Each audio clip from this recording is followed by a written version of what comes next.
ချို့ဟာလေးဆိုကိုယ်တိုင်ဖြတ်တန်းကြည့်တဲ့အခါကျတော့လေဒီဟာရဲ့ဒိတ်တွေဒီဟာရဲ့အနှစ်သာရကိုပို့ပြီးတော့ရင်းနှီးနေကြတာအဲ့တော့ဒီတော့ကျွန်တော်ဖန်ပြီးမဲ့အချိန်မှာလည်းအားတစ်ခုတော့ဖြစ်မှာ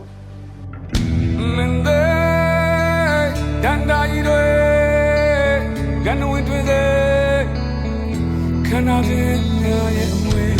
မင်းတဲ့ပုံမြင်တွေထင်ချင်စေခုရစေတဲ့တွေထိုးခွင်းမိတော့မို့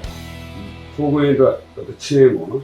ထိုးခွင်းအတွက်တချင်းဆိုတော့တတူးအတွက်တချင်းရှိတယ်တဲ့နော်ဖြေတော်အတွက်တချင်းရှိတယ်လက်ဝဲတချင်းတွေရှိတယ်ပေါ့နော်ဒါပေမဲ့ဒီမြမရိုးရထိုးခွင်းအတွက်တချင်းအမှတ်မှတ်ရလောက်ထားရမရှိဘူးပေါ့မရှိဘူးပေါ့ဆိုတော့အဲ့နဲ့ကျွန်တော်အဲ့ဒီကဒီကံကြီးကနေကျွန်တော်တည်ကျင်တဲ့အကြောင်းအလေးကျွန်တော်မေးပြီးအိမ်ရောက်တော့ကျွန်တော်ရေးရတယ်ဒီတော့ချင်းနှစ်ပိုင်းလောက်တော့ပြီးချက်ခွဲရအောင်တော့ပြီးဒါပေမဲ့ထိုးခွင်းဆိုတာမျိုးကလည်းလေးလာကြည့်လိုက်တော့ပေါင်မှာစကြတာပေါင်မှာစကြတယ်နောက်ပြီးတော့စုံတဲ့ရေးကြအဲ့တော့ဒါဆိုလို့ရှိရင်တော့နောက်ပြီးကျွန်တော်ဦးချမ်းနဲ့တော့ကျွန်တော်တွေ့မှရမယ်ဆိုပြီးတော့အဲ့စကားပြောတာအမှန်မှန်စကားလာပြောတာဒီအကြောင်းလေးတွေသိတယ်စကားလာပြောနေကိုချမ်းကောင်းအောင်မှာကျွန်တော်တို့အဲ့အမှန်မသိဒါဆိုလို့ရှိရင်တဲတိကြမယ်ကွာဆိုပြီးအဲ့ပေါင်မှာတဲပြစ်သွားပေါင်မှာတဲပြစ်သွားရင်အစတော့ဆက်နေပေါ့နော်ဆက်နေဆိုရင်တော့